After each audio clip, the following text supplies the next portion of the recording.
L'air de cet après-midi de décembre était lourd d'un brouillard gris et dense, enveloppant le paisible quartier résidentiel comme une couverture oubliée.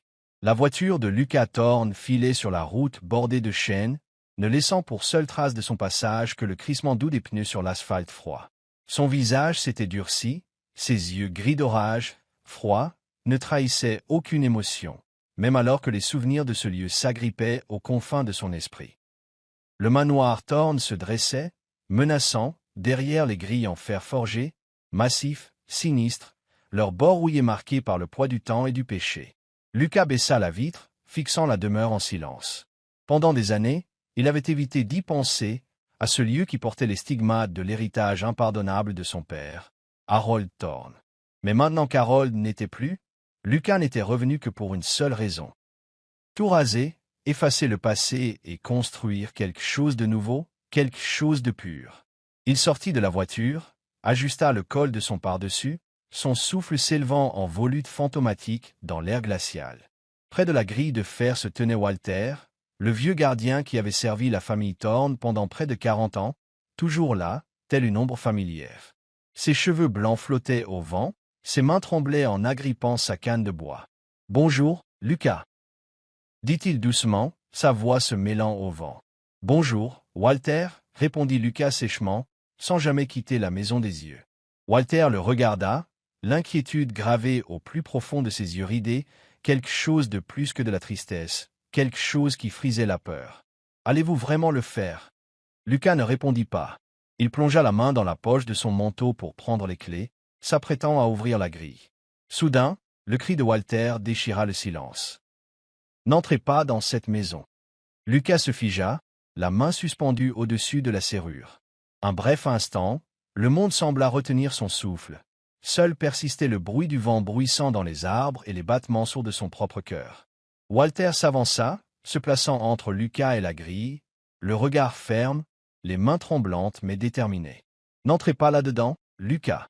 Certaines choses doivent rester enfouies. » Lucas eut un petit rire sec et amer. « Je suis revenu pour en finir avec le passé, Walter, pas pour le fuir. » Walter secoua la tête, sa voix s'abaissant soudainement. « Parfois, le plus terrifiant n'est pas l'obscurité du dehors, mais les secrets qui pourrissent à l'intérieur de cette maison. » Lucas ne répondit pas. Il poussa la grille. Le vieil homme s'écarta, impuissant, marmonnant encore entre ses dents. « Si vous y tenez, soyez prudent, je vous en prie. » Le vent s'engouffra, charriant l'odeur humide des feuilles en décomposition, d'une enfance déformée. Lucas pénétra dans le domaine du manoir. Chaque pas sur le gravier semblait écraser des fragments de souvenirs brisés, les vestiges d'une famille qui n'en avait jamais vraiment été une. Il se souvint des dîners froids, de sa mère assise en silence près de la fenêtre, de son père soit absent, soit en proie à des colères inexplicables. Personne n'avait jamais vécu dans cette maison. On n'y avait que survécu. La grande porte en bois apparut, finement sculptée mais s'écaillant avec l'âge, comme une blessure laissée ouverte. Lucas toucha la poignée, s'arrêtant un instant alors qu'une vague de malaise le submergeait. Il l'ouvrit.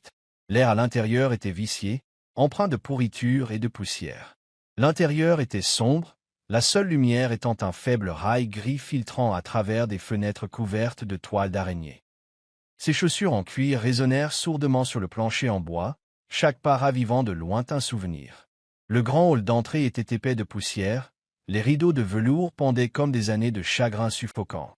L'escalier en colimaçon montait en spirale vers le 2e étage, là où Lucas jouait autrefois à cache-cache avec les ombres. Au fond du couloir se trouvait un piano à queue noire et élégant, le seul cadeau que sa mère ait jamais reçu, maintenant recouvert d'un drap blanc jauni. Lucas balaya la maison du regard. Tout semblait intact, mais quelque chose clochait. L'espace ne semblait pas totalement abandonné. Une veste fine était drapée sur le dossier d'une chaise dans un coin du salon, une paire de petites chaussures était soigneusement placée près du paillasson. Une coupe de fruits était flétrie, mais une pomme portait des marques de morsures fraîches. Quelqu'un était passé par là, ou était encore là. Un frisson parcourut l'échine de Lucas. Il se dirigea vers la cuisine, dont la porte était entr'ouverte. La vaisselle était soigneusement empilée, une théière encore tiède au toucher. L'évier brillait, trop propre pour une maison censée être laissée à l'abandon. « Y a-t-il quelqu'un » appela-t-il, sa voix résonnant dans le vaste espace. Aucune réponse. Il retourna dans le salon, cherchant des indices. Son esprit s'emballait. Qui pouvait bien vivre ici, sans être vu, sans y être invité? Était-ce une étrange plaisanterie de Walter? Non, Walter ne pouvait pas mentir, même si sa vie en dépendait. Lucas monta les escaliers. Chaque marche grinçait comme un murmure du passé. Le couloir s'étendait, sombre et silencieux, jusqu'à la chambre principale. Sa main longea le mur jusqu'à ce qu'elle atteigne la porte de la chambre de sa mère. La porte était entr'ouverte. Une brise froide s'échappait par l'interstice, portant le faible parfum de jasmin, le parfum de sa mère. Lucas poussa la porte. La chambre était immaculée, le lit fait, les fenêtres légèrement ouvertes à l'air frais. Sur la coiffeuse reposait un vieux journal intime. Lucas tendit la main vers lui quand, derrière lui, un bruit léger, comme des pas sur le plancher. Il se retourna brusquement, les yeux vifs, prêt à affronter qui que ce soit. Mais seul son propre reflet le fixait depuis la vitre de la fenêtre. Silence. Il sortit lentement, vérifiant chaque pièce, la chambre d'amis, le bureau de son père, la salle à manger. Toutes montraient des signes d'entretien, des sols balayés, des fenêtres ouvertes. Ce n'était pas un squatteur. Quelqu'un vivait ici. Soudain, en bas, un léger cliquetis de verre contre du verre. Lucas dévala les escaliers, se précipita dans la cuisine et aperçut une silhouette fugace derrière le rideau. Il s'arrêta, la voix froide. « Sortez de là. Je n'ai pas de temps à perdre avec des intrus. » Le rideau fut tiré. Une femme d'une petite trentaine d'années, les cheveux châtains foncés soigneusement attachés, des yeux calmes et assurés fixés sur lui. Elle portait une simple robe grise, un torchon encore à la main. « Bonjour, monsieur Thorne, dit-elle, la voix calme et inébranlable. Lucas cligna des yeux, surpris, mais garda son sang-froid. « Qui êtes-vous? Qui vous a donné la permission d'être ici ?» Elle posa le torchon et lui fit face. « Je ne suis pas entré. J'ai toujours été ici. Je m'appelle Lila. Ma mère a vécu dans cette maison. Et selon le testament, j'ai le droit de rester jusqu'à ce que je retrouve les souvenirs dont j'ai besoin. » Lucas fronça les sourcils, ayant l'impression d'être tombé au milieu d'une pièce de théâtre sans en connaître le scénario. « Le testament? Qui était votre mère? » « Elle s'appelait Myriam, répondit Lila, sans jamais le quitter des yeux. Monsieur Walter doit encore avoir la copie originale du testament. Ce nom, Myriam, flotta dans la mémoire de Lucas comme un vent froid. Il n'avait jamais entendu son père le mentionner. Mais un vague souvenir s'éveilla, celui des yeux tristes d'une femme, d'une musique de piano dérivant dans la nuit. La voix de Lucas devint tranchante. « Je suis le seul héritier de cette maison.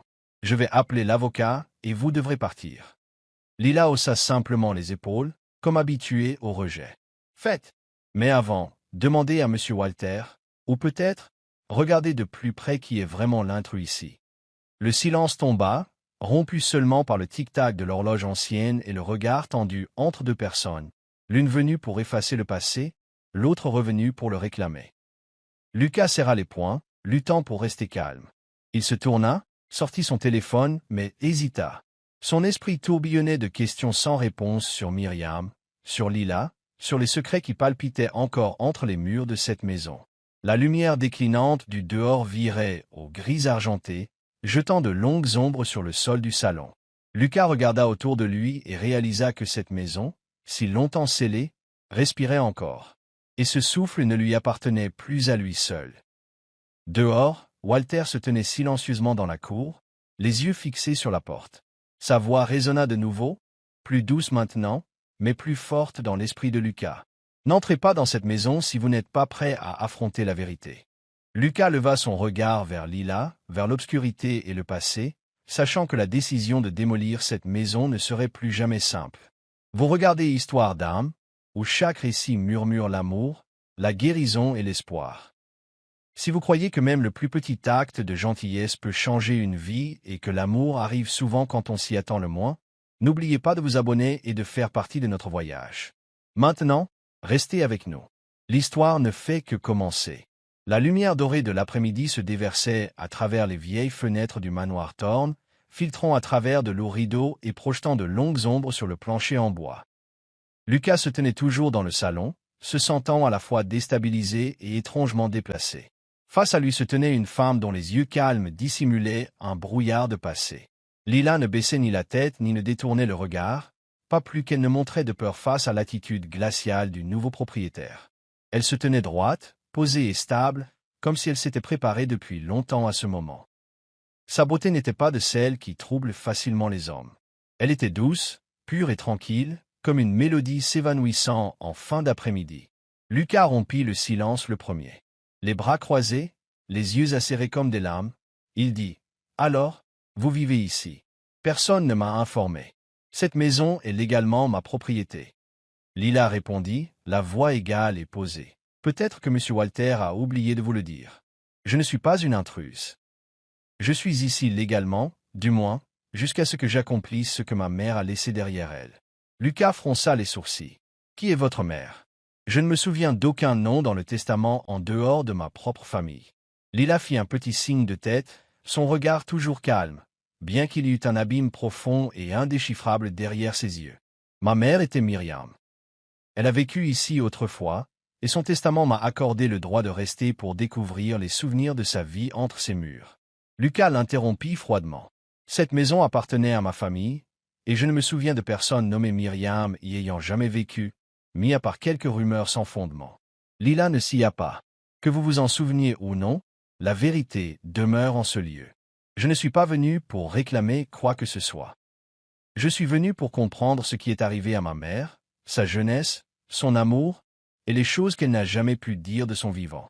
Lucas secoua la tête avec frustration et sortit son téléphone. « Je vais appeler mon avocat. Quels que soient les documents que vous avez, je m'en occuperai. » Lila croisa son regard. Il n'y avait aucune supplication dans ses yeux, seulement une tristesse douce et ferme. « Vous pouvez appeler votre avocat, ou vous pouvez demander à Walter. Je suis ici pour la vérité, pas pour l'héritage. » L'air sembla se figer. Lucas serra plus fort son téléphone, un étrange malaise montant dans sa poitrine. Toute sa vie, il avait résolu les problèmes avec la logique, le pouvoir et la loi. Il méprisait l'ambiguïté, les émotions, les souvenirs, la pitié. Pourtant, quelque chose dans les yeux calmes et profonds de cette femme rendait difficile de détourner le regard. Soudain, des pas résonnèrent dans le couloir. Walter apparut, s'interposant entre les deux, ses yeux vieillissants se déplaçant de Lucas à Lila, comme s'il pesait quelque chose d'important. « Que se passe-t-il, monsieur ?» demanda Walter, sa voix rauque mais portant le poids de quelqu'un qui en savait plus qui ne le laissait paraître. Lucas se tourna. Agafé. « Walter, étiez-vous au courant de ça? Pourquoi ne m'avez-vous pas dit que quelqu'un vivait ici ?» Walter soupira, son regard ne quittant pas Lucas. « Ce n'est pas une étrangère, pas pour cette maison. Sa mère en a fait partie autrefois, même si ce ne fut que brièvement. Vous devriez l'écouter avant de prendre une décision. » Lucas était presque à bout de patience. « Vous êtes le gardien. Votre travail est de tout me rapporter, pas de laisser des étrangers rester sans permission. » Walter ne recula pas. Ses yeux étaient d'une fermeté inhabituelle. « J'ai fait ce que je croyais juste. Il y a des choses que vous ne savez pas, monsieur Lucas. Des choses qui n'ont jamais été écrites dans les testaments ou dites au dîner. Mais elles vivent encore ici, entre ces murs. » La voix de Lucas se tendit alors qu'il grognait. « Alors dites-moi, qu'est-ce que je suis censé entendre d'une parfaite inconnue ?» Walter regarda Lila et fit un lent signe de tête. « Allez-y, laissez-le décider par lui-même. » Lila s'assit sur le bord du canapé, ses mains reposant sur ses genoux. Sa posture était composée, bien qu'un frémissement de nervosité scintilla dans ses yeux. « Je suis né dans la ville voisine, mais je n'ai jamais su qui était mon père. Ma mère, Myriam, disait toujours que sa vie avait à la fois commencé et fini dans cette maison. Après son décès, j'ai découvert une lettre et un testament. Elle me demandait de revenir ici pour découvrir la vérité, non seulement sur son passé, mais aussi sur le long silence qui a suivi. » Le visage de Lucas resta stoïque, mais quelque chose dans son regard s'adoucit. « Vous êtes venu ici à cause d'un vœu sur un lit de mort. » Lila hocha la tête. « J'ai passé la moitié de ma vie à porter des souvenirs effacés et à regarder ma mère pleurer près du piano la nuit.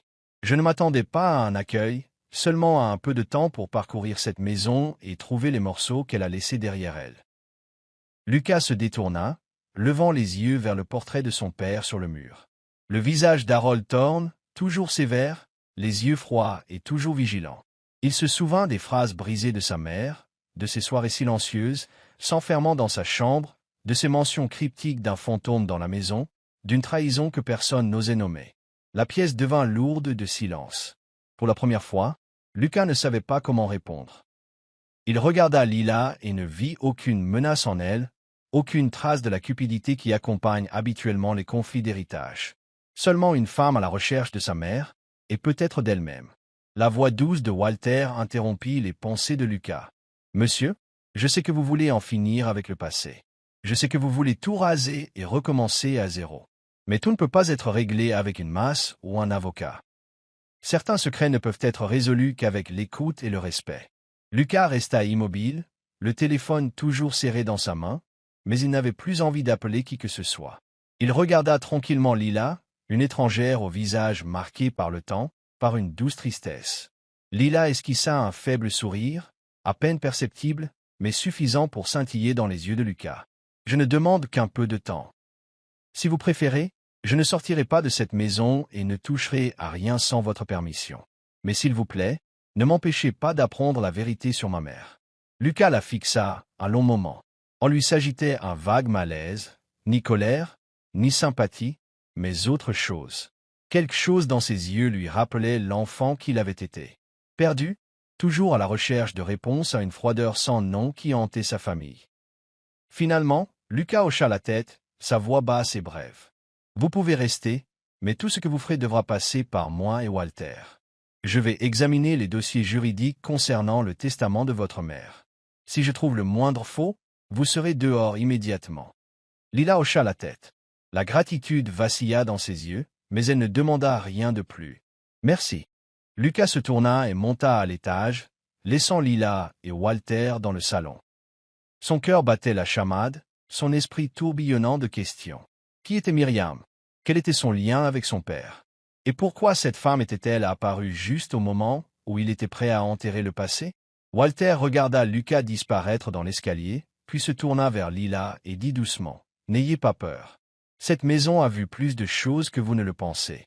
Mais je crois que si quelqu'un peut faire éclater la vérité, c'est bien vous. » Dehors, la lumière du soir s'était complètement estompée.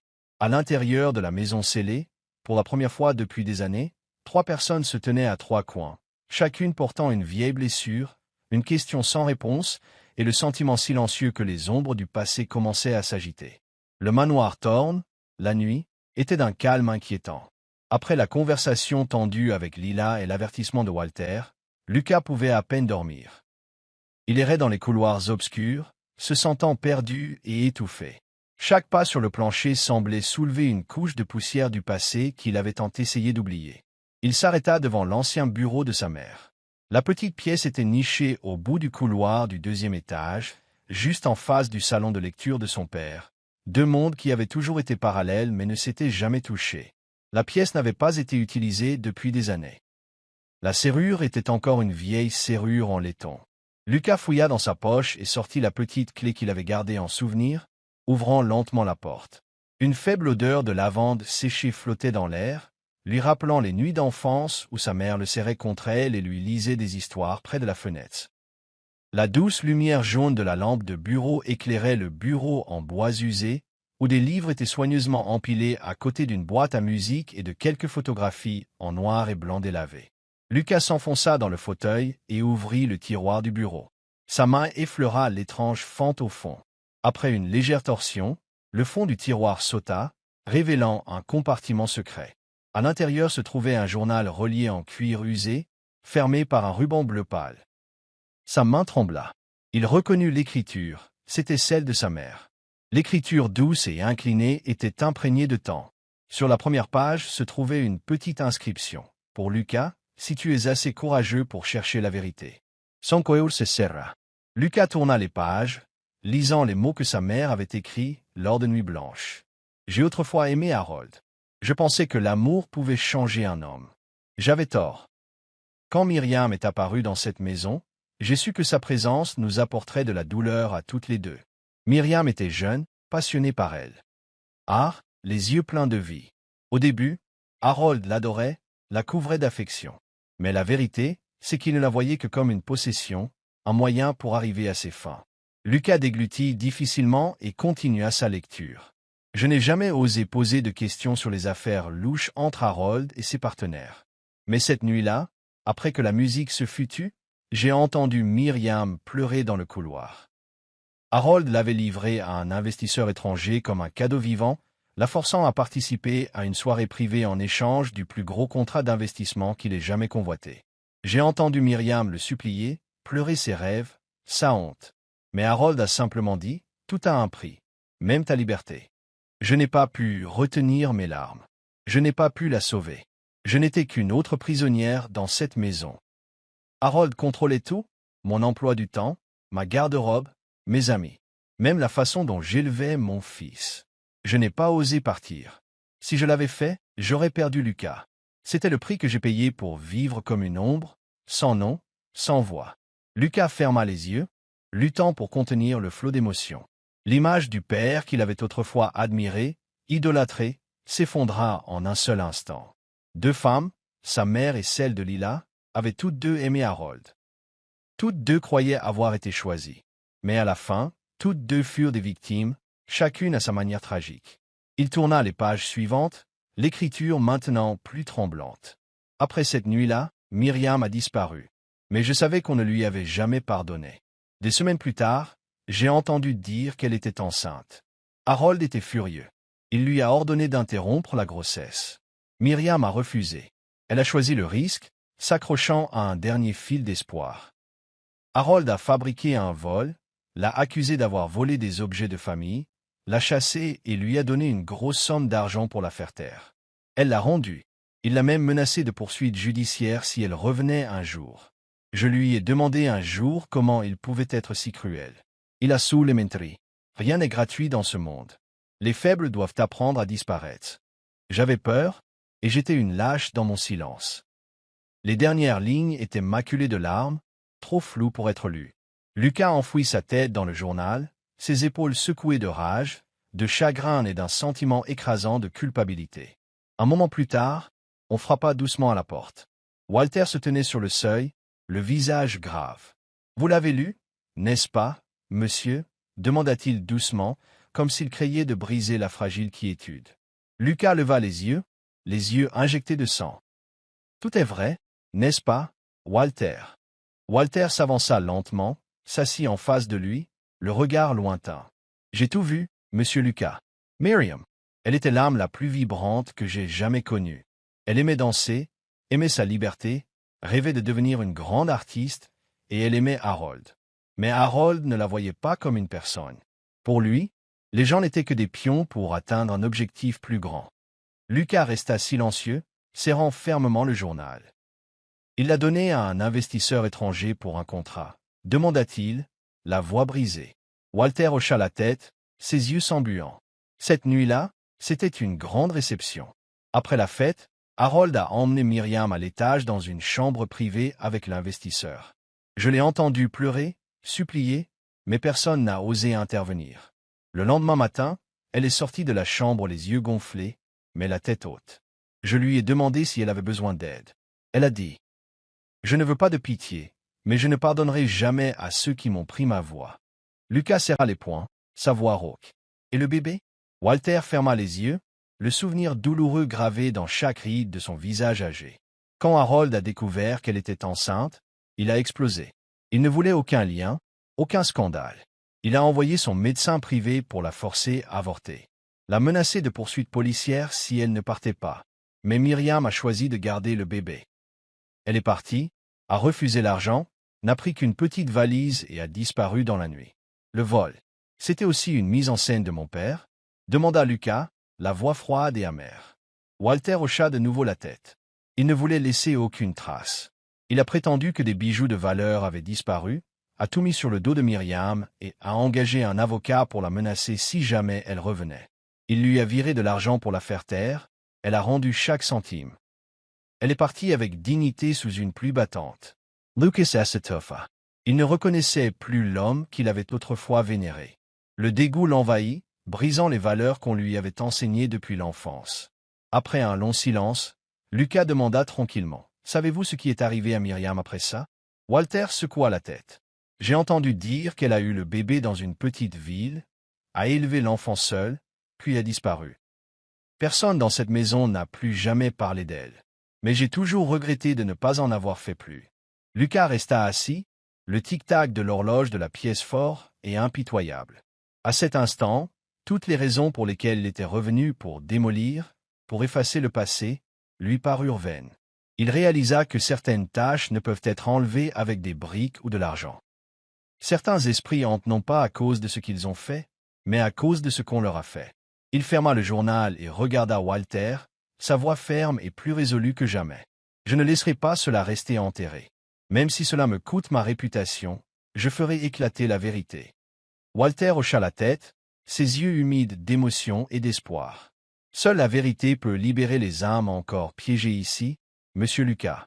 Et seul le courage peut vous sauver de l'ombre de votre père.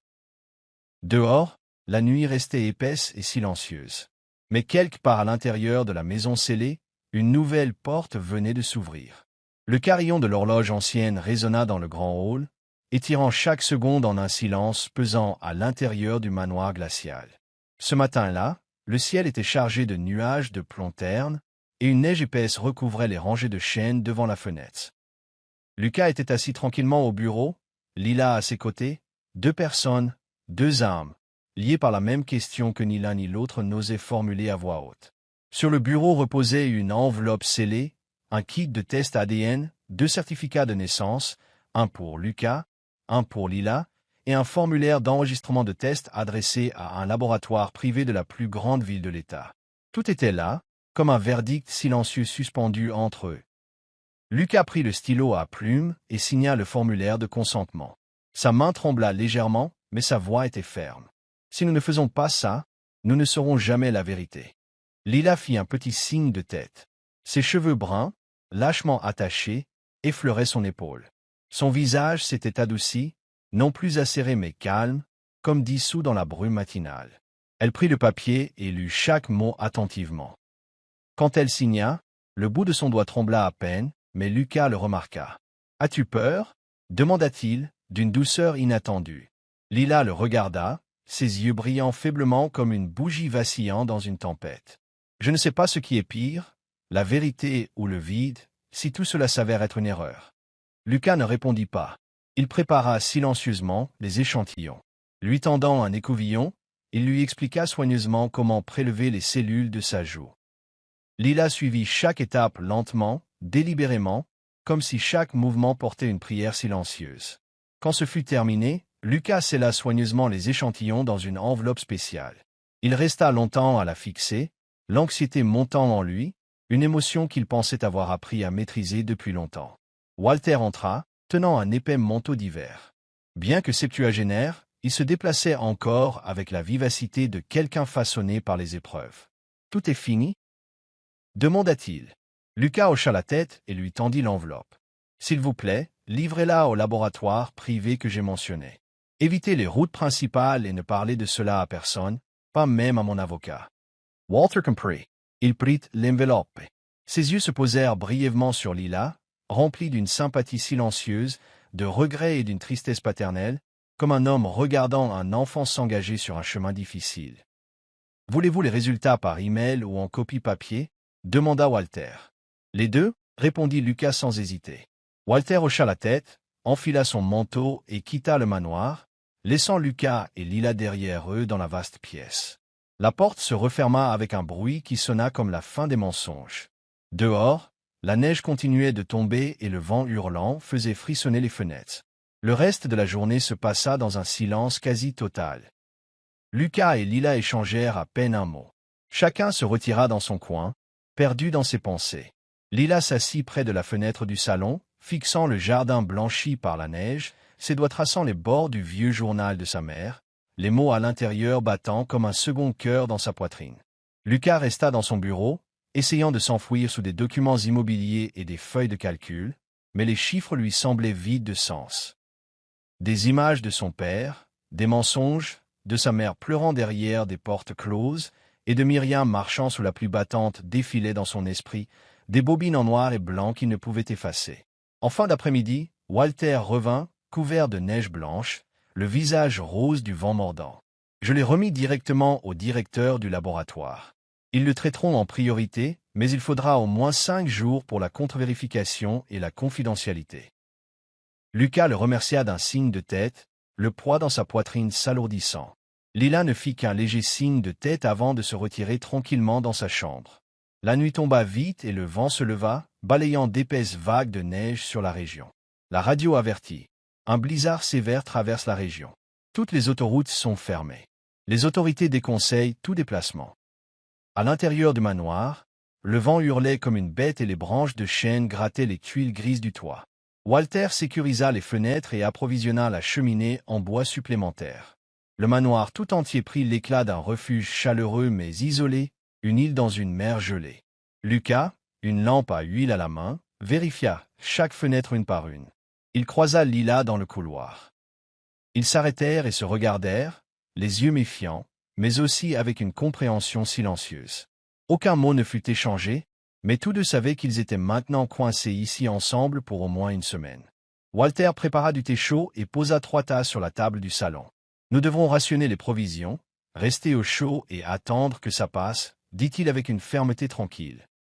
Dehors, la neige tombait à verse, des flocons délicats se brisant contre le verre.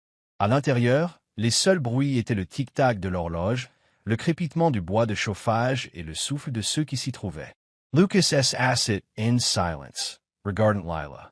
Pour la première fois, il ne la voyait plus comme une étrangère, mais comme un secret qu'il avait toujours porté, une pièce manquante imposée par le destin qu'il ne pouvait plus ignorer.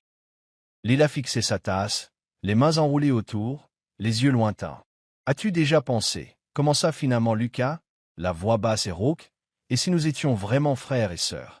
Lila leva les yeux, surprise. « Je ne sais pas. Peut-être que j'en voudrais à ma mère de m'avoir laissé grandir sans père, de ne m'avoir jamais dit la vérité.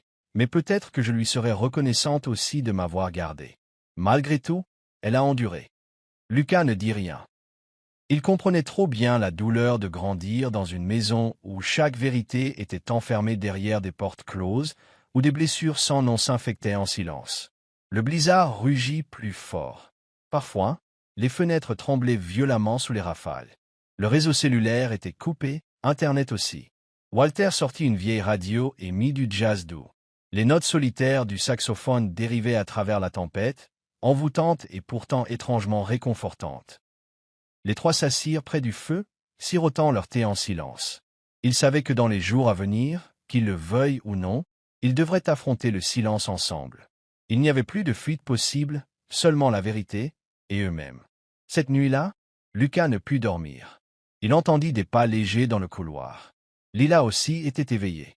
Peut-être était-elle assise près de sa fenêtre, attendant quelque chose que nul être humain ne devrait avoir à supporter seul. Pour la première fois, Lucas se sentit fragile, seul. Vers minuit, le courant fut coupé. Le feu faiblit. Walter alluma les dernières bougies d'hiver, les plaçant une à une dans toute la maison. Lila s'assit au vieux piano, les mains posées sur les touches mais sans jouer, juste assise tranquillement, comme si elle écoutait la voix de sa mère résonner du passé. Lucas se tenait à l'extérieur de la porte, observant sa silhouette se projeter sur le mur, une forme fragile et résiliente. Il n'entra pas. Il resta simplement là en silence, témoin de quelque chose de sacré. Dans son cœur, quelque chose s'agita, la peur, l'espoir et un désir d'être pardonné. Dehors, le blizzard faisait rage. À l'intérieur, 3 personnes, chacune accablée par sa propre solitude, étaient forcées de se faire face, et la vérité de la blessure était sur le point d'être mise à nu. Cette nuit-là, un courant d'air murmura à travers les fentes, comme une voix du passé, chuchotant à Lucas. Le lien du sang est un fil ténu, mais suffisant pour changer une vie à jamais. Dehors, la tempête de neige faisait toujours rage, recouvrant le manoir Thorn d'une coque blanche et glaciale. Toute communication avait été coupée. Le manoir était devenu un monde isolé, habité seulement par Lucas, Lila et Walter. Le temps semblait s'étirer à l'infini, chaque jour passant aussi tranquillement qu'une rivière cachée sous la glace. Dès le début, Lucas et Lila gardèrent leur distance. Au petit-déjeuner et au dîner, ils s'asseyaient rarement à la même table. Lucas restait dans son coin, utilisant le travail comme excuse pour rester cloîtré dans le bureau du 2e étage. Lila errait dans les couloirs vides, ses pas lents et silencieux, le bout de ses doigts effleurant les murs froids, ses yeux cherchant des traces oubliées. Pour elle, tout ici était inconnu. La maison n'avait jamais existé que comme une ombre dans la mémoire de sa mère, un lieu de traumatisme, où Myriam avait été exilée de la vie d'Harold Thorne et forcée au silence. Pour Lila, chaque pièce, chaque couloir était imprégné de choses non dites, de secrets laissés sans nom. Elle n'avait aucun souvenir d'enfance ici, seulement des années passées à grandir dans un appartement exigu avec sa mère dans une ville lointaine, sous le poids du jugement et des questions sans réponse sur l'identité de son père. Ces nuits d'hiver, sa mère s'asseyait au piano, des larmes coulant silencieusement sur les touches d'ivoire. Lila avait appris à jouer, non pas pour se produire, mais pour être proche de sa mère, pour atteindre le chagrin qu'elle ne pouvait jamais exprimer. Le premier jour, Lila ne parla presque à personne, à part un « merci » occasionnel lorsque Walter apportait du thé ou du pain chaud. Lucas n'apparut pas du tout devant elle. La tension était mince mais palpable, comme une brume dans l'air. Personne ne le reconnaissait, mais tous deux la sentaient. La nuit, la vaste maison devenait plus froide. Le vent claquait contre les fenêtres. Le bois de chauffage crépitait doucement dans l'âtre. Lila s'assit dans le salon, les doigts posés sur le piano, jouant tranquillement une pièce mélancolique que sa mère lui avait autrefois enseignée. Parfois, elle s'arrêtait en plein milieu, craignant de déranger les fantômes qui pouvaient encore s'attarder en ce lieu. Lucas restait éveillé tard, arpentant les couloirs de l'étage, son regard tombant silencieusement sur le salon en contrebas où Lila était assise, petite et solennelle dans l'ombre. Il sentait la maison respirer différemment maintenant, comme si sa présence avait réveillé quelque chose de longtemps enfoui. Cela lui rappelait sa propre mère, qui avait autrefois vécu ici comme un fantôme, hanté par le pouvoir et le silence. Le troisième jour, ils se croisèrent dans la cuisine. Tous deux hésitèrent, ne sachant que dire. Finalement, Lila parla la première. « Je n'étais jamais venue ici avant la mort de ma mère, » dit-elle tranquillement. Je ne connaissais cet endroit que par des histoires fragmentées, et par les nuits où elle jouait du piano avec des larmes dans les yeux. Lucas s'assit à table, silencieux un long moment, avant de répondre. Je ne me suis jamais vraiment senti à ma place ici non plus. Cette maison est comme une cage dorée. Plus je vieillissais, plus elle devenait étouffante. Lila esquissa un faible sourire triste. Il y avait des nuits où ma mère s'agrippait au piano et pleurait, disant que les plus belles parties de sa vie avaient été laissées derrière cette grille. Elle ne m'a jamais tout dit, mais j'ai compris qu'elle avait aimé. Elle avait rêvé, et elle a été vendue comme une possession. Lucas expira. Je n'ai jamais vraiment compris ma mère. Elle était si silencieuse, je me demandais parfois si elle était même vraiment là. Et mon père? Il contrôlait tout, notre temps, nos paroles, notre avenir. J'ai passé des années à essayer d'être comme lui, pour finalement réaliser que je ne faisais que perpétuer son malheur. Lila serra sa tasse de thé. Nous sommes tous les deux des victimes, même si nous n'avons jamais choisi de l'être. La distance entre eux commença à se réduire, petit à petit. Au dîner, ils commencèrent à s'asseoir à la même table. Walter racontait parfois des histoires sur Myriam, sur les années bruyantes et vibrantes qui avaient disparu comme si elles n'avaient jamais existé. Le quatrième soir, Lila joua du piano dans le salon. Lucas se tenait tranquillement derrière elle, écoutant. Quand la musique se termina, il dit doucement, « Ce morceau, ma mère le jouait. » Lila se tourna vers lui, marqua une pause, puis répondit, « La mienne aussi, mais seulement quand elle pleurait. » Ils s'assirent ensemble près du feu. Le silence fit place à des souvenirs brisés. Lila regarda Lucas, ses yeux scintillants. Je pensais que ma mère était faible de garder le silence. Mais maintenant, je réalise qu'elle s'est battue de la seule manière qu'elle connaissait. Je ne sais juste pas qui je suis. Suis-je le résultat d'un amour brisé ou d'une sale transaction? La voix de Lucas était rauque. Et moi, j'admirais mon père. Je voulais être lui, fort, décisif, respecté. Mais maintenant que je connais la vérité, je me sens malade. Comment un homme peut-il prêcher l'honneur à son enfant et faire ce qu'il a fait? Je pensais qu'il était la lumière. Maintenant, je vois une ombre froide et monstrueuse. Ils restèrent assis ensemble sans un mot de plus. Mais à ce moment, l'espace entre eux se transforma. Ils n'étaient plus des étrangers contraints de partager un toit, mais deux enfants du traumatisme, commençant tout juste à réaliser qu'ils n'étaient pas seuls dans leur douleur. Le cinquième soir, Lila s'assit au piano, les doigts tremblants sur les touches. Lucas se tenait de nouveau derrière elle, la lueur de la bougie projetant leurs ombres sur le mur. Elle joua une mélodie triste, des notes remplies d'une douleur silencieuse, une chanson qui ressemblait à des larmes. Lucas s'assit à côté d'elle, écoutant vraiment pour la première fois. Quand la dernière note s'évanouit, les yeux de Lila se remplirent de larmes. Lucas posa doucement sa main sur la sienne, son regard plein de compréhension. « Merci d'être restée, d'avoir été assez courageuse pour affronter cet endroit. » Lila le regarda, leurs yeux se rencontrant. À cet instant, toutes les barrières se dissolvirent. Seuls restaient deux âmes blessées, aspirant à être vues. Lucas se pencha, presque assez près pour l'embrasser, mais Lila se recula, sa voix se brisant. « Nous pourrions être frères et sœurs. » Le silence explosa entre eux. Lucas se figea, retirant sa main. Lila se leva, des larmes coulant sur son visage alors qu'elle fuyait vers sa chambre, fuyant les sentiments qu'elle ne pouvait plus contenir. Cette nuit-là, Lucas resta éveillé, hanté par des questions de lignée et d'émotions qui refusaient de s'apaiser. Il ne savait pas s'il devait espérer les résultats ADN ou les craindre. Il ne pouvait s'empêcher de penser à Lila, une femme qui était autrefois une étrangère, maintenant une écharde logée dans son cœur. Lila non plus ne pouvait dormir. Elle était assise près de sa fenêtre, serrant le petit piano de sa mère. Les souvenirs, les rêves et la douleur semblaient s'élever du bois et se mêler à ses émotions conflictuelles pour Lucas, tendre, fragile et terrifiante. Dehors, la neige continuait de tomber, la tempête de hurler, comme déterminée à enterrer le passé pour de bon. Mais à l'intérieur du manoir Thorn, deux âmes avaient commencé à se trouver, malgré la peur. Malgré le fil fragile du sang, poussé par un désir de vivre honnêtement, de se libérer des ombres du pouvoir et du silence. Ce matin-là, le ciel au-dessus de Haven Ridge était étrangement calme.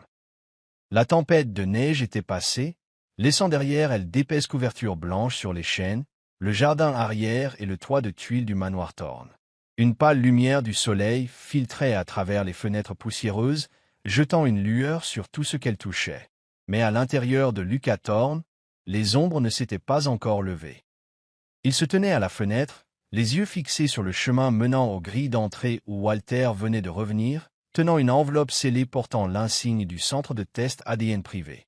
Derrière lui se tenait Lila, silencieuse comme une ombre. Elle n'avait pas dit un mot depuis son réveil, se contentant de préparer du thé et de s'asseoir tranquillement sur le canapé du salon. Son visage était composé, mais ses yeux avaient l'immobilité d'un océan, juste avant qu'une tempête n'éclate. Walter posa l'enveloppe sur la table, sa voix rauque, presque étranglée. « J'ai eu les résultats directement du directeur du laboratoire. C'est la copie officielle. » Lucas la ramassa, ses doigts se resserrant sur les bords. Chaque phrase qu'il avait répétée mentalement, quoi qu'il y soit écrit, « Nous y ferons face ensemble », s'évanouit. Il ne restait que les battements sourds dans sa poitrine. Il la déchira et sortit les documents. Les mots étaient nets, cliniques, tranchants comme une lame. Aucune relation biologique entre Lucas Thorn et Lila Hale. Lucas agrippa le papier. Sa vision se brouilla, non pas de peur, mais d'une émotion qu'il ne pouvait pas encore nommer. Pendant des jours, il avait vécu sous le poids de sa pire crainte, que ses sentiments pour Lila soient interdits, que son père ait laissé derrière lui une tragédie irréversible. Mais maintenant, avec une seule ligne, la chaîne se brisa. Il expira, faillit rire à travers ses larmes. « Nous ne le sommes pas. Nous ne le sommes pas. » Lila resta immobile, son regard lointain. Ses épaules ne tremblaient pas, mais ses mains étaient fermement jointes sur ses genoux. Pour Lucas, c'était un soulagement. Pour elle, c'était un vide retentissant. Sa voix sortit sèche et basse. « Alors, ma mère a vraiment cru que j'étais l'enfant d'Harold Thorn. Elle a emporté cette conviction dans sa tombe. Et moi, j'ai passé ma vie à penser que mon père était le genre d'homme qui pouvait vendre ma mère pour un contrat. » Lucas leva les yeux, sa voix ferme et basse. « Ce n'était pas ta faute. » « Non ?» Lila secoua la tête, des larmes montant à ses yeux. « Ce n'était pas ma faute, mais c'était le choix de ma mère. Elle a vécu toute sa vie dans la peur et le silence, et elle m'a laissé grandir dans l'ombre d'un homme qu'elle méprisait. Sais-tu ce que cela fait à une personne ?» Lucas ne répondit pas. Dans ses yeux maintenant, il y avait de la déception, du chagrin et une fureur silencieuse, non pas envers lui, mais envers la femme qu'elle avait aimée plus que quiconque, mais jamais entièrement comprise. Elle se leva, se dirigea vers le coin où se trouvait sa petite valise. Elle en sortit un vieux magnétophone, le boîtier en plastique usé, une petite fissure sur le bord. Elle le leva. Ma mère m'a donné ça avant de mourir. Elle a dit, quand tu sauras la vérité, écoute-le. Yeah. Je n'ai jamais eu le courage d'appuyer sur play. Lucas s'avança et s'assit en face d'elle, sans rien dire. Lila posa le magnétophone sur la table, prit une profonde inspiration et appuya sur le bouton. Un éclat de parasite d'abord, puis une voix vieillie, émotive, indubitablement celle de Myriam. Lila, si tu écoutes ceci, je ne suis plus avec toi.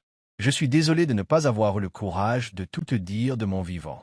J'ai aimé autrefois, mais j'ai été vendu. Non pas parce que j'étais faible, mais parce qu'il pensait que je n'avais pas de voix. J'ai supplié, mais il m'a regardé comme si j'étais une marchandise. Je ne sais pas qui est ton père. Ça aurait pu être Harold. Ça aurait pu être un étranger de cette nuit-là. Mais de cela, je n'ai jamais douté. Tu as été la plus belle chose que j'ai jamais eue. Je ne veux pas que tu portes mes chaînes. Laisse la vérité être une porte, pas une prison. Vis librement, Lila. Vis pour toi-même. L'enregistrement se termina. Pas de musique. Pas d'adieu. Seul le silence tombant comme de la neige fondante. Lila se pencha en avant, le visage dans ses mains. Pas de sanglots, juste un effondrement silencieux. Tout son corps se tendit comme si elle se maintenait par la seule force de sa volonté. Lucas se détourna, honteux non seulement de son père, mais aussi du nom qu'il avait autrefois porté avec fierté. Thorn.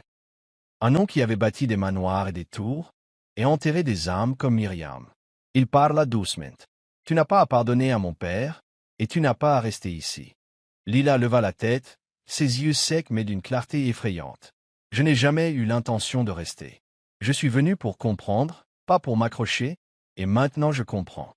Elle se leva, rangeant le magnétophone dans son sac. Son regard balaya la pièce une dernière fois, ce lieu qui avait représenté tout ce qu'elle détestait et qui, étrangement, l'avait maintenant libérée. Lucas s'avança, voulant dire quelque chose, mais Lila recula. Tu ne me dois rien, Lucas, et je ne dois rien au nom de Thorn.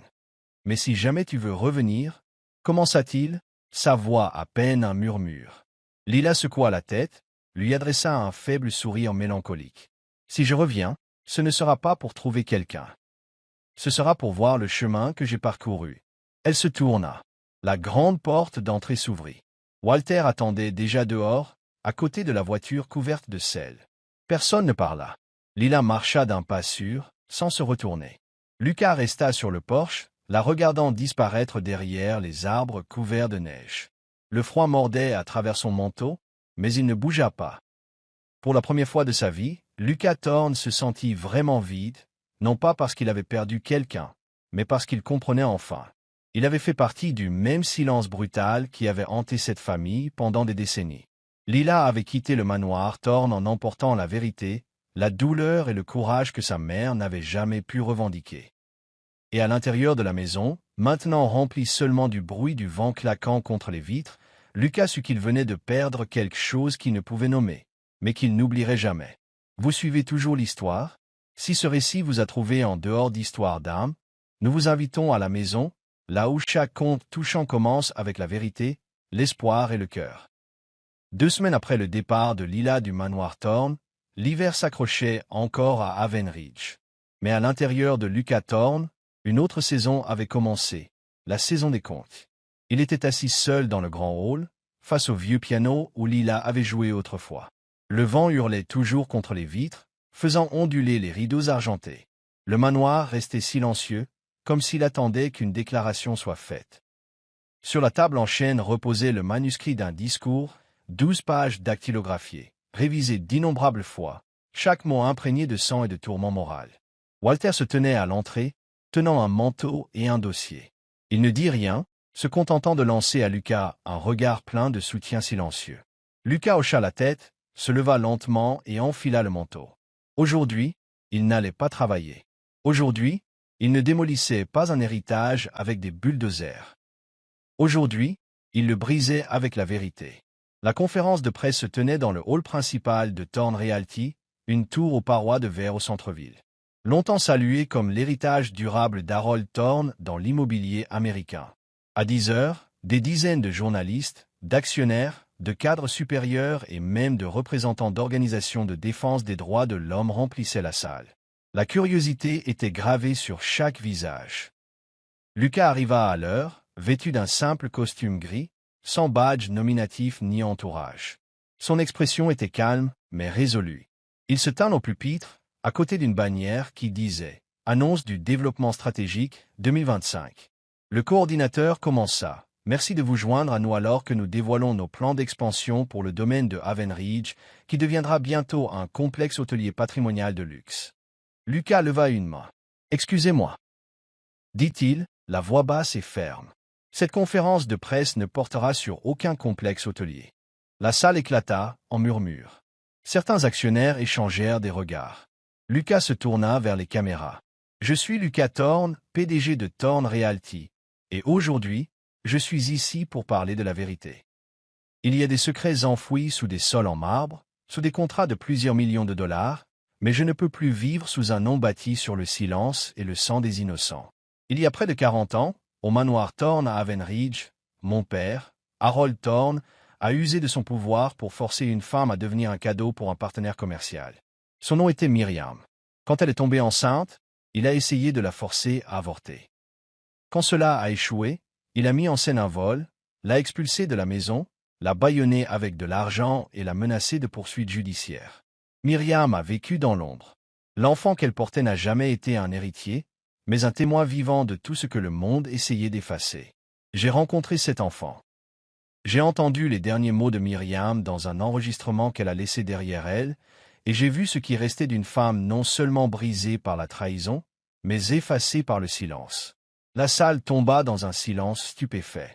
Certains eurent le souffle coupé. D'autres se regardèrent, sceptiques. Mais Lucas continua. En tant que fils d'Harold Thorne, je refuse de démolir le domaine de Haven Ridge pour construire un complexe de luxe. Au lieu de cela, j'annonce que le terrain sera converti en centre de renouveau Myriam, un sanctuaire pour les femmes qui ont survécu à l'abus, à la coercition et à la violence du pouvoir. Ce n'est pas une excuse pour mon père. C'est un acte pour dire « Des rêves sont morts dans cette maison et ils méritent de revivre ». Les flashs crépitèrent sauvagement. Les journalistes levèrent la main, criant des questions. Mais Lucas fit un bref signe de tête au coordinateur et s'éloigna du pupitre. Il ne répondit à aucune d'elles. Cet après-midi-là, une réunion d'urgence du conseil d'administration fut convoquée. Au 28e étage, la tension emplissait l'air comme un gaz attendant une étincelle. La table de conférence était jonchée de copies du discours de Lucas et de titres de journaux qui disaient « Lucas Thorne révèle des secrets chocs derrière l'empire immobilier ou nouveau centre pour femmes ou rebranding d'entreprise ». Un membre du conseil frappa la table. « Avez-vous perdu la tête, Lucas? Vous avez ruiné l'image de l'entreprise. » L'action a chuté de 3,2% en 3 heures. Un autre lança froidement. « Nous pouvons vous démettre de vos fonctions avec effet immédiat. Le conseil ne permettra pas que des émotions personnelles compromettent les intérêts des actionnaires. » Lucas se leva lentement. Il sortit un micro de sa veste et le connecta au haut-parleur de la salle. Sa voix était calme et claire. « Je ne suis pas désolé d'avoir dit la vérité.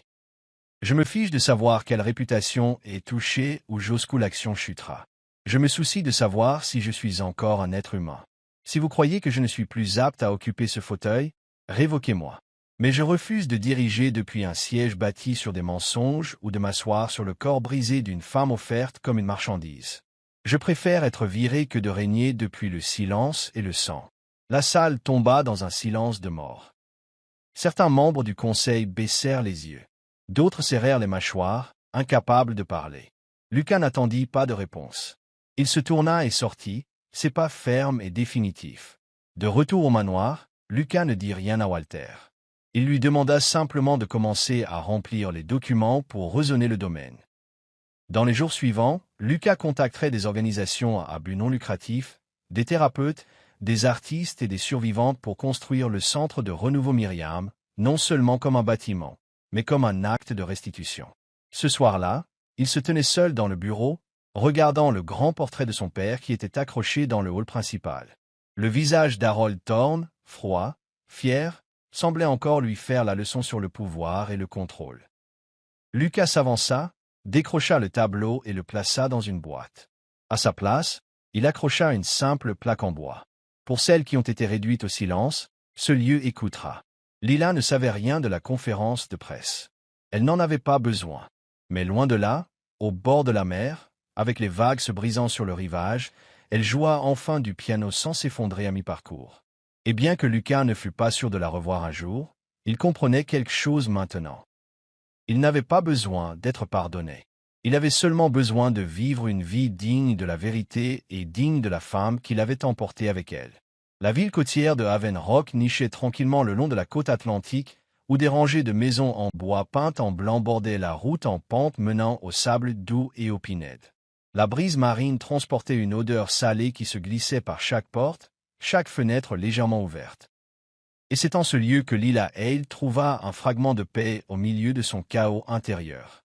Elle loua une petite maison avec un porche donnant sur l'océan. Chaque matin, elle se réveillait au son des vagues s'écrasant sur le rivage rocheux et des mouettes appelant à travers le ciel gris. Lila dépensa presque toutes ses économies à rénover un hangar de stockage abandonné pour en faire une salle de musique gratuite pour les orphelins de la région. C'étaient des enfants aux cheveux décolorés par le soleil, aux joues rougies par le vent marin, aux yeux espiègles qui portaient encore des traces de blessures profondes.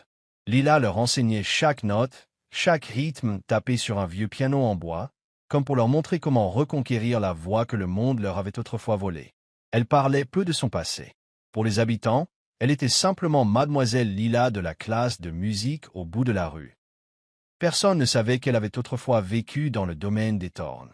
Personne ne savait que sa mère avait été un jour jetée comme une monnaie d'échange.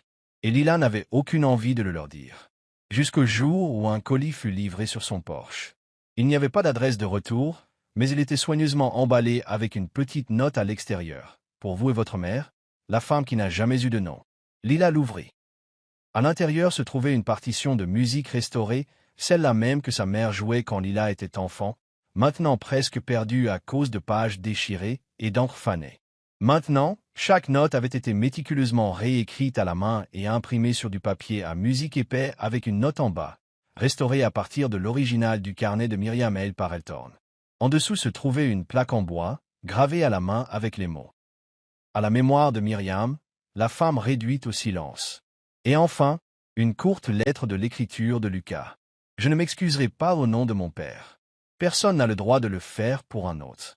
Mais je choisis de me tenir aux côtés de votre mère et de vous. Si une seule note de musique peut dire ce qui n'a jamais été dit, alors que ce morceau soit la voix de Myriam, et ma compagnie silencieuse à ses côtés. Lila tenait la note, la relisant encore et encore en silence. Ses mains tremblaient en touchant chaque mot, comme si elle sentait le poids de sa signification.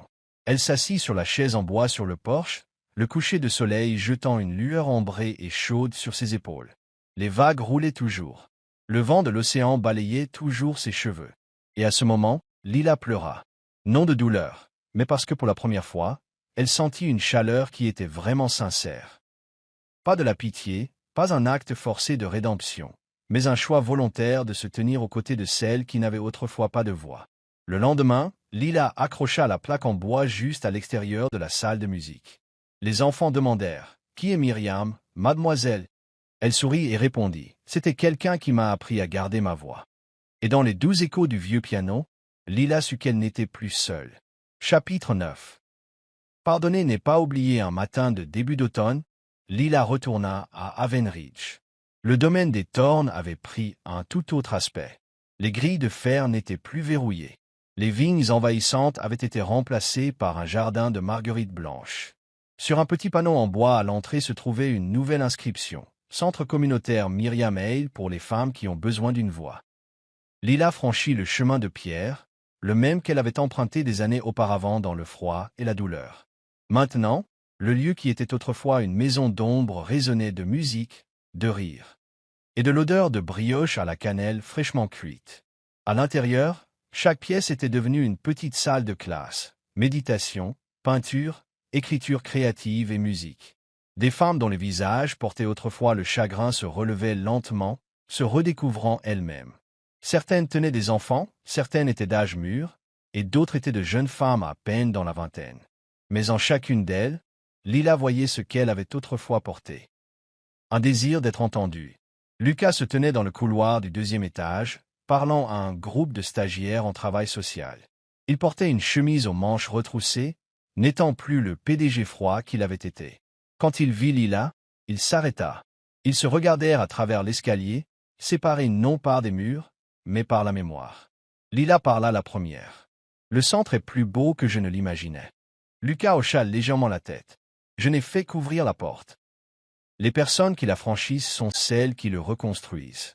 Elle descendit et ils se rencontrèrent sur le palier intermédiaire, juste deux survivants face à face.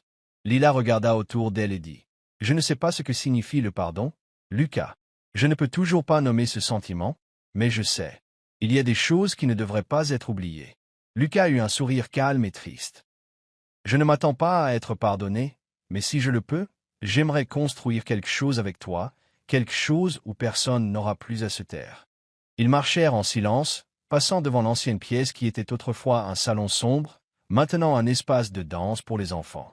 Passant devant la cuisine où Lila avait préparé du thé lors d'une nuit de tempête, maintenant un cours de pâtisserie pour jeunes femmes. Passant devant le vieux piano où Lila avait joué la dernière mélodie de sa mère, maintenant entouré de petits enfants tapant des rythmes. Il n'y eut ni baiser, ni promesse d'amour, mais la façon dont ils se regardaient parlait de compréhension, d'un but partagé. Lila expira. « Merci de ne pas avoir démoli cette maison. » Lucas répondit doucement. « Parce que tu n'as pas démoli ta propre voix. » Et c'était suffisant pour un nouveau départ, non pas pour oublier, mais pour continuer à avancer.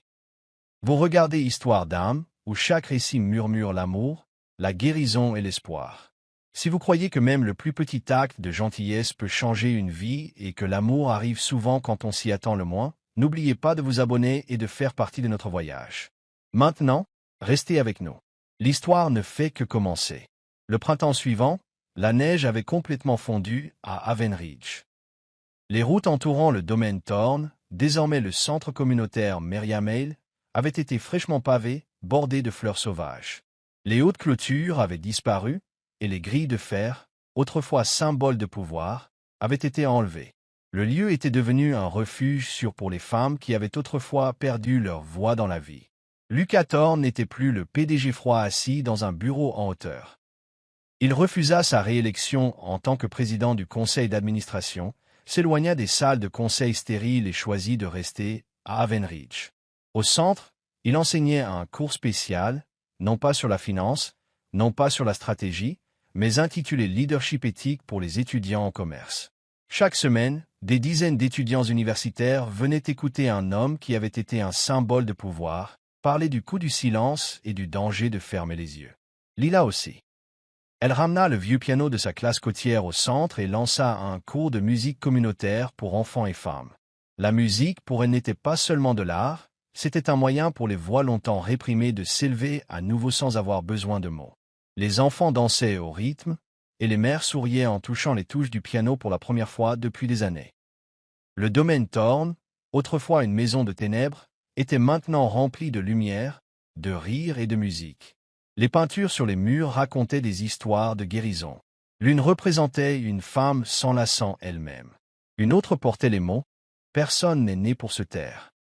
La pièce qui avait été le bureau privé d'Harold Thorne, où il gardait des dossiers confidentiels, était maintenant une bibliothèque publique remplie de livres sur les droits de l'homme, la culture, l'art et la guérison psychologique. Par une calme nuit d'été, Lila était assise seule au piano, la lueur d'une bougie jetant une douce lumière sur ses mains. Elle joua la dernière composition de sa mère, autrefois perdue, puis restaurée, et maintenant renaissant comme le prélude à l'espoir. Les notes s'élevèrent, effleurant les hauts plafonds, résonnant dans une pièce qui n'était plus solitaire. Lucas se tenait derrière elle, ne disant rien, écoutant simplement. Le morceau se termina. Lila ne se retourna pas, mais elle savait qu'il était là. Et puis, comme une voix portée du passé, les mots de Walter, le fidèle vieux gardien, résonnèrent dans l'esprit de Lucas. N'entrez pas dans cette maison à moins d'être prêt à démolir tout ce qui était mal. Mais maintenant, vous êtes entré et vous êtes resté. Lucas se plaça à côté de Lila. Il ne dit rien. Ils se regardèrent simplement, non plus obscurcis par la peur ou le doute. Dans ce regard, ils comprirent tous les deux. Le passé avait été affronté. Les torts avaient été nommés. La douleur n'était plus cachée.